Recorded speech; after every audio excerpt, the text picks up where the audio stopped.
européenne Emmanuelle Claudia Del Rey sur le Sahel, où quand même il y a une enveloppe de 5 milliards d'euros pour le Sahel. Donc on peut être des partenaires intéressants malgré tout. On peut l'être, mais je pense que nous n'avons plus les moyens de disséminer, de donner des petites sommes partout. Il faudrait, ça c'est, je pense qu'il serait bon, mais bon, c'est pas à mon niveau, mais de voir quels sont les pays, les quelques pays là en ce moment dans cette période troublée sur lesquels nous pouvons, qui nous sont relativement favorables ou qui n'ont pas, et sur lesquels on a également des intérêts.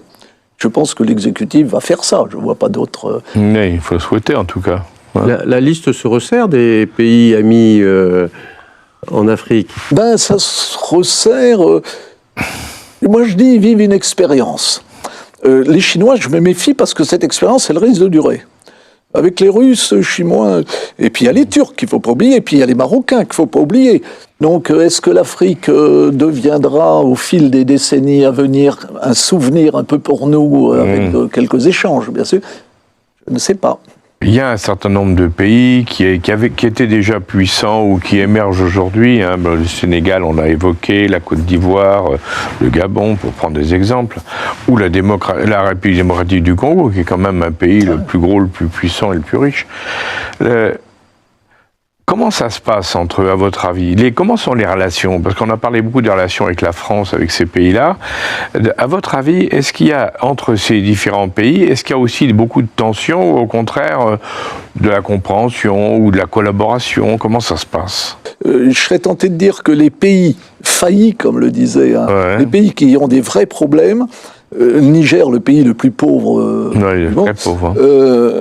Bon, pour moi, c'est une fuite en avant. Mais bon, et ça risque de leur coûter cher parce que si les Russes ne parviennent pas à, non pas à battre, mais à limiter l'avancée djihadiste, ça va être compliqué. Je ne sais pas s'il y aura encore la possibilité, comme sous le président Hollande, de faire une expédition pour les empêcher de prendre Bamako ou de prendre Ouaga. Si je m'en tiens un peu à la coutume, chaque pays avait quand même sa singularité. Et en revanche, ça c'est sûr, ils se parlent beaucoup, ils se voient beaucoup, d'où d'ailleurs un de nos problèmes, c'est que lorsque l'on dérape sur un pays, le tam-tam joue et le lendemain soir ou plus tard, tout le monde sait que voilà, on a dit ceci ou on a dit cela. Et alors la diplomatie française, vous avez été diplomate de fait là-dedans. Nos diplomates, parce que j'ai une question que moi je me souviens à une époque, et vous l'avez dit aussi d'ailleurs, on avait, dans la diplomatie française, on avait des spécialistes par zone. Les gens qui connaissaient l'Afrique, qui restaient en Afrique, qui changeaient de pays, mais restaient africains. L'Asie, pareil. Enfin, parce qu'ils parlaient les langues, parce qu'il y avait pas mal de choses. Or, on a l'impression que progressivement ça a changé, puisqu'on a mis en place des gens qui n'étaient pas forcément des spécialistes de ces zones-là.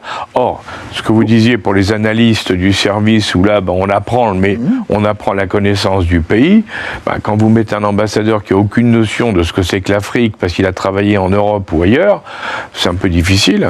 Bon, les diplomates, là, ils ont connu de mauvais moments ces derniers temps, mais à l'époque, déjà, les spécialistes de l'Afrique, Zilberzan en faisait déjà état, je le cite à un moment, et il disait que il n'y a pas beaucoup d'ambassadeurs qui seraient capables de distinguer un Peul, je ne sais plus, pas d'un Toubou ou d'un Babiliké, enfin je ne sais pas. Voilà. D'un Babiliké, voilà. Donc il y avait déjà ce problème, c'est que l'Afrique n'enthousiasmait, semble-t-il, plus beaucoup déjà les ambassadeurs. Il y avait un avantage. C'est que quand vous étiez nommé ambassadeur en Afrique, en ayant bien travaillé à l'ENA, enfin, pour y rentrer et pour en sortir, en France, quand vous avez été ambassadeur une fois, vous n'êtes plus muté comme premier conseiller à l'ambassade de Washington ou de Londres. Ça n'empêche qu'effectivement, nous n'avions pas... toujours, oui. Certains s'en sont tirés. Je me rappelle André Janier, pour ne pas le citer, avait tout compris, enfin très vite. Il s'était adapté très vite. Il avait compris la mentalité, parce que c'est ça le problème, c'est la mentalité. Et puis vous avez un deuxième défaut. J'en parlais tout à l'heure à certains attachés de défense qui se piquaient de faire du renseignement un peu délicat avec les oppositions. J'ai connu une période où ce qui était désagréable, c'est qu'un certain nombre d'ambassadeurs faisait, de la politique locale. Je pense à un que tout le monde connaît, bon, je ne le critique pas beaucoup, mais quand le général Iadema m'avait reçu, il m'avait dit, mais alors il faut m'expliquer, Bruno Delay, de gauche, qui voyait que les opposants dans mon pays, qui soulevait tout le monde contre moi, et puis le voilà maintenant à la tête de la cellule africaine. Voilà, quoi. Et là, évidemment, ça pose quelques petits problèmes. C'est un peu le problème. Et il y en avait pas mal, parce que de Paris... il fallait, la démocratie, c'était devenu... et la démocratie, c'est un vrai sujet, effectivement. Mais ça ne donnait pas de beaux résultats. Ou alors, vous aviez... Alors, j'ai eu l'exemple, je suis un peu sévère, là, mais tant pis, je l'ai fait, parce qu'il nous a, au service, particulièrement compliqué la tâche. Et le préfet Zilberzan, dans son livre « Au cœur du secret », ne fait que l'aborder en disant qu'il nous a compliqué. C'est l'ambassadeur que j'avais au Niger, qui lui était un monsieur de l'équipe Focard, et qui, je sais pas, ne tenait pas compte avait une bande, était pour un tel au Niger, mais pas pour l'autre, voulait régler l'affaire Touareg, donc il a considérablement gêné l'action pour essayer de trouver une solution à ce problème. Donc, un diplomate trop politique, enfin trop politique, politique française reportée sur le pays, c'est pas l'idéal, quoi.